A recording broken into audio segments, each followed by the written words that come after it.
ሂደቱ በጣም ውስብስብ ነበር። ነገሩ ቀላል አልነበረም። ውሳኔውን ለመስጠትም በርካታ ትንታኔዎችን ማስቀመጥ ያስፈልግ ነበር።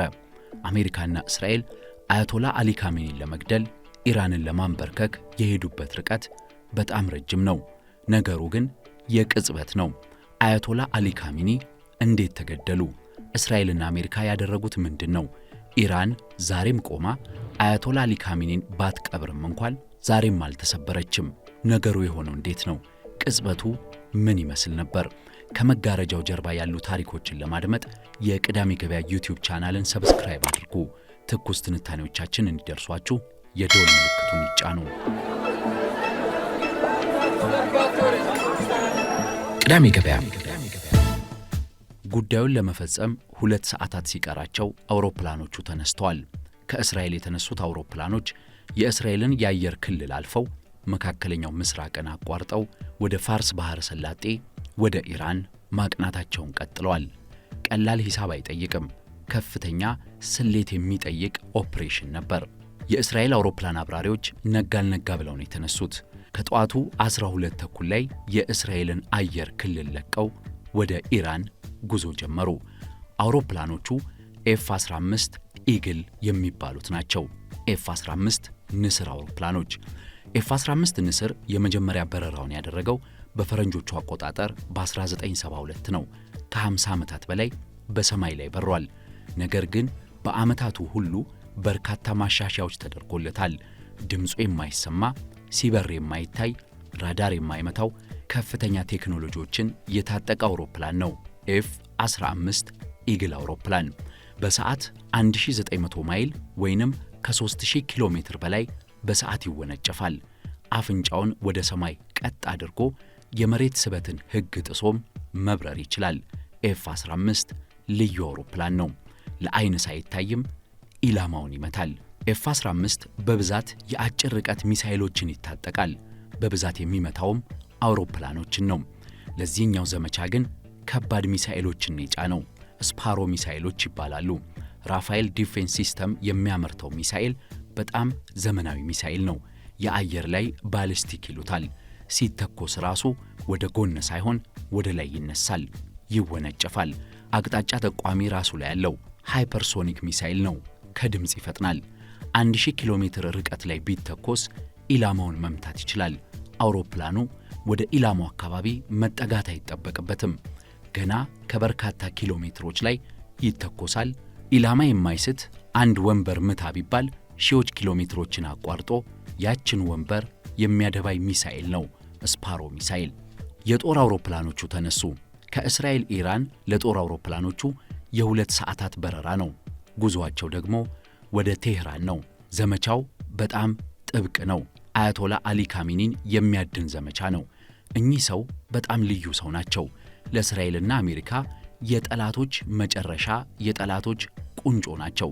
ለሀገራቸው ደግሞ የአይበገሬነት ምልክት፣ ማንም የማይደፍራቸው ሰው ናቸው። አያቶላ አሊ ካሜኒ ኢላማውም እሳቸው ናቸው። ቴህራን ባሉ ቤቶቻቸው ውስጥ የምድር ውስጥ ቤቶች አሏቸው። አያቶላው በዋናው ቤተ መንግሥታቸው በምድር ላይ ከተሰሩት እጅግ ጥብቅ ቤተ መንግሥቶች ወደ ምድር ውስጥ ለመግባት 5 ደቂቃ ወደ ምድር የሚያሰርግ ሊፍት ተገጥሞለታል። በዛ ያቀናሉ።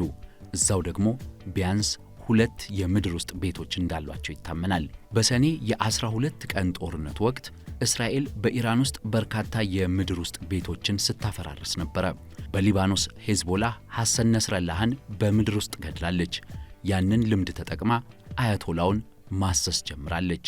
በሰኔው ጥቃት በኢራን የዋሻ ሚሳኤል ጣቢያዎች፣ የዋሻ ውስጥ የኒኩሌር ጣቢያዎችና መደበቂያዎች የተባሉ በሙሉ በከፍተኛ ሁኔታ ተደብድበዋል።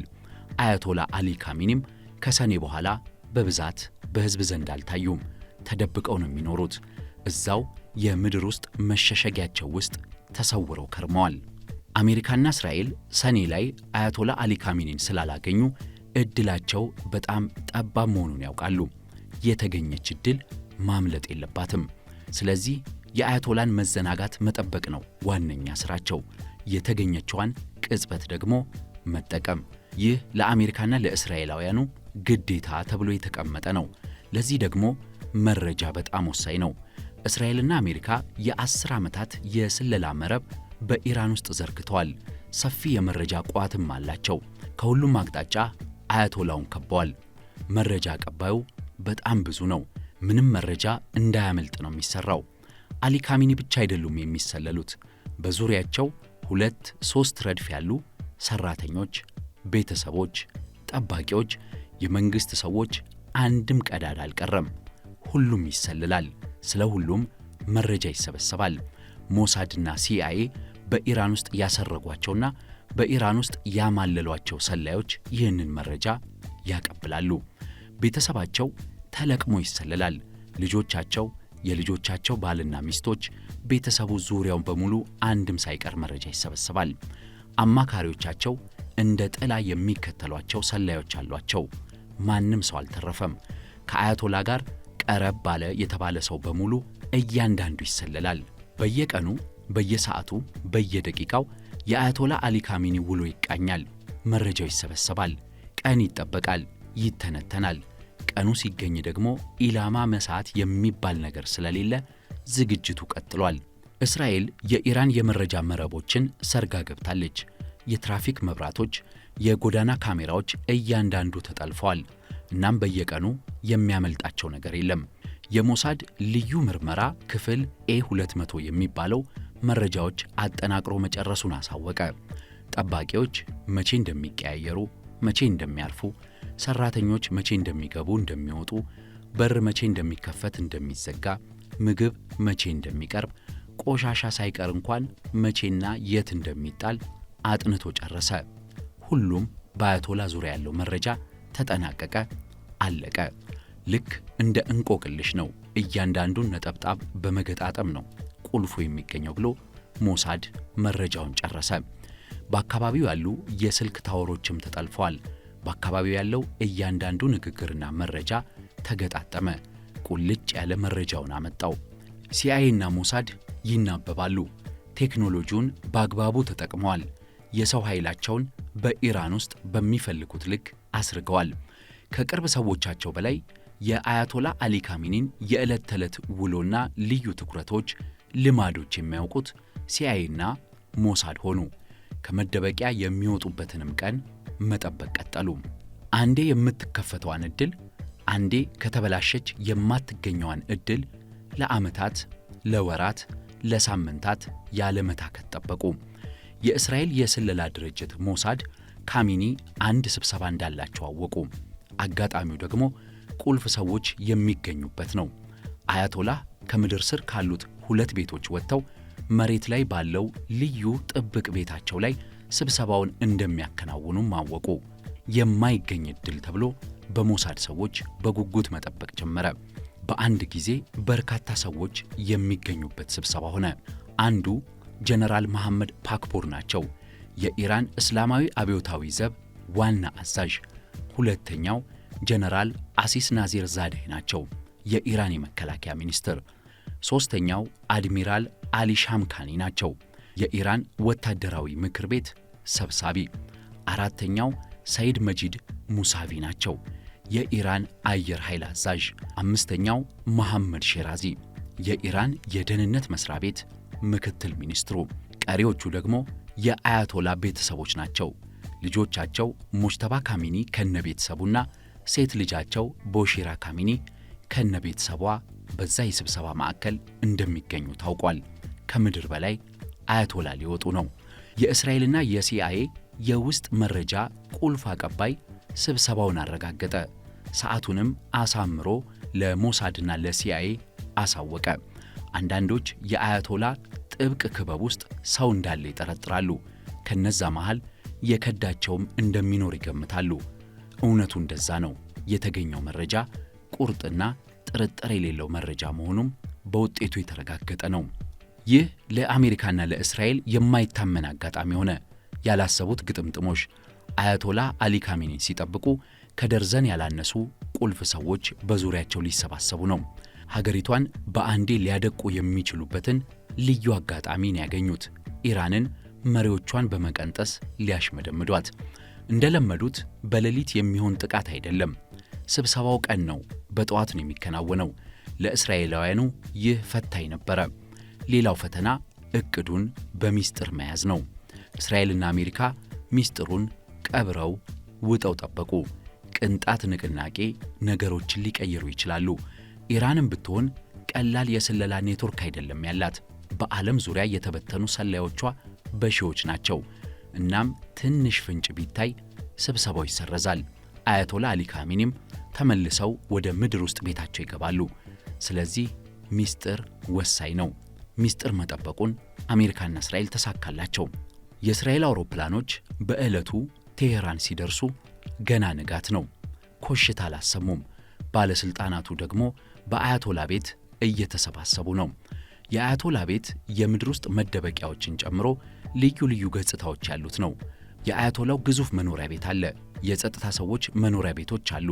የእንግዳ ቤቶችም በርካታ ናቸው። ቢሮዎችም አሉ። እነዚህ ራሱ ፈንጂዎች እንዳይነዷቸው፣ ታንኮች እንዳያጋዩቸው ሆኖ የተሰሩ ናቸው። በኢራን ሰዓት አቆጣጠር ጠዋት 3 ሰዓት ከ30 ሆነ። ስብሰባው ሊጀመር አያቶላ ወደ አዳራሹ ገቡ። የኢራን የጸጥታ ሰዎች ለ10 ዓመታት ሰልጥነዋል። የሰለጠኑት ደግሞ የአየር ላይ ስውር ጥቃቶችን ለመመከት ነው። በተለይም የምሽትና የሌሊት ጥቃቶችን። የቀን ጥቃቱ እንግዳን የሆነባቸው ያልተለመደ። በቀን ፀሐይ የእስራኤል አውሮፕላኖች የኢራንን አየር ክልል ማንም ሳይሰማቸው ጥሰው ገቡ። ከጥቃት አውሮፕላኖቹ ጋር እስራኤል አብራ ያዘመተችው ቡድን አለ። ይህ ቡድን የሚፈጽመው ጥቃት ደግሞ ዋናው ሚሳኤል ከመድረሱ ደቂቃዎች በፊት መገናኛዎችን አምክኖ ሚሳኤሎቹን የሚጠብቃቸው ነው። የኢራን ጦር በየትኛውም ቦታ ያለ ቢጠረጥር የኢራን ድንበር አንስቶ እስከ እምብርት ቴሄራኑ አንድ ጥርጣሬ ቢያልፍና ቢሰማ ሚሳኤሉ ቴሄራን ደርሶ የአያቶላን ቤት እስኪመታ ድረስ አንድ ፍንጭ እንኳን ቢኖር አያቶላ ወደ ምድር መደበቂያቸው ይመለሳሉ። ስለዚህ ከደቂቃዎች በፊት ኔትወርክን፣ የስልክ መስመርን፣ የሬዲዮ ግንኙነትን ሙሉ በሙሉ የሚያሽመደምድ እርምጃ በጣም ወሳኝ ነው። ሞገዱ ተዘጋጀ። ሚሳኤሎቹ ከመድረሳቸው በደቂቃዎች ልዩነት በፊት የኢራን መገናኛ መስመሮች በሙሉ ተበጣጠሱ። አሁን ስብሰባው ተጀመረ። ጠዋት 3 ሰዓት ከ40 ሆኗል። ኤፍ-15 አውሮፕላኖቹ ስፓሮ ሚሳኤሎቻቸውን ተኩሰዋል። ሚሳኤሎቹ ተቃረቡ። ቴሄራን የአያቶላ ግቢ አቅራቢያ ናቸው። አያቶላ ከመደበቂያቸው ወጥተው ስብሰባቸውን እያከናወኑ ነው። ሚሳኤሎቹም እኩል ደረሱ። በጠንካራ ግንብ የተሰሩት የአያቶላ ግቢ ያሉ ቤቶች ሙሉ በሙሉ ዶግ አመድ ሆኑ፣ ፈራረሱ። የቀድሞ የሞሳድ የጸረ ሽብር ሰላይ ነገሩን እንደዚህ ያብራራዋል። ውጤቱ 60 ሰከንድ ነው፣ ነገር ግን የዓመታት ክትትል ውጤት ነው። ዘመናዊ ጦርነት ማለት የጦር ግንባር፣ የታንክና የመድፍ፣ የአውሮፕላኖችና የወታደሮች ፍልሚያ አይደለም። ዘመናዊ ጦርነት የመረጃ ነው። ዘመናዊ ጦርነት የእምነትና የመተማመን ነው። ዘመናዊ ጦርነት ሽርፍራፊ ሰከንዶችን አለማባከን ነው ይላል ይህ የሞሳድ የጸረ ሽብር ሰላይ። ካለዛ ግን የጦርነት ውጤቱ ሊቀለበስ ይችላል። የመንደሩ ሰዎች በሰሙት ፍንዳታ ተናወጡ፣ ተደናገጡ። ሮጠው ሲወጡ አካባቢው፣ ከተማው በእሳትና ጭስ ተከቧል። የካሚኒ ግቢ እንዳልነበር ሆኗል። ባለሥልጣኖቹ ሞተዋል። አያቶላ አሊ ካሚኒ ተሰውተዋል። ጥቂት የተረፉ ደግሞ መሸሸጊያ ፍለጋ ማሰኑ። አንዱ የአያቶላ አሊ ካሚኒ ልጅ ሞጅተባ ካሚኒ ነው። ስብሰባው ተጀምሮ ደቂቃዎች እንዳለፉ አየር ለመቀበል አሊያም ለሽንት ወጣ ብሎ በነበረበት ፍንዳታው አካባቢውን አናወጠው። ሞጅተባ ጥቃት ስለደረሰበት መራመድ አልቻለም። እንደምንም እግሩን እየጎተተ እየተውተረተረ ከፍርስራሹ ወጣ። አባቱ፣ ሚስቱ፣ ልጁን በአፍታ ጥቃት ተነጠቀ። በ86 ዓመታቸው አያቶላ አሊ ካሚኒ ባልጠበቁት መልኩ ሕይወታቸው አለፈ። በሰላም በታመሙበት አልጋ ላይ ሳይሆን በጦር ሚሳኤል ተመተው ሞቱ።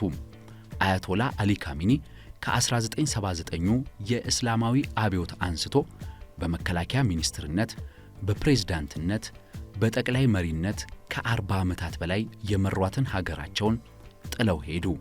የ46 ዓመታት አይበገሬ መሪነታቸውን ጥለው አሸለቡ። አያቶላ አሊ ካሚኒ የኢራን ታላቅ ሰማዕት ሆኑ። በደቂቃዎች ውስጥ የአሜሪካና የእስራኤል ሚሳኤሎችና አውሮፕላኖች የኢራንን ምድር ማረስ ቀጠሉ። መሪዋን ያጣችው ኢራን በሙሉ አቅሟ እንዳትዋጋ ማዳከማቸውን ቀጠሉ። ለቀናት ዘለቀ። ሳምንታት አለፉ። ወር አለፈ። ኢራን እስካሁን አልተበገረችም። ኢራን እስካሁን አልተንበረከከችም። ቀጣዩን ፈጣሪ ያውቃል። የቅዳሜ ገበያ የዩቲዩብ ቻናልን የተከታተላችሁት፣ ቻናላችንን ሰብስክራይብ አድርጉ። ትኩስ ትንታኔዎች እንዲደርሷችሁ የደወል ምልክቱን ጫኑ።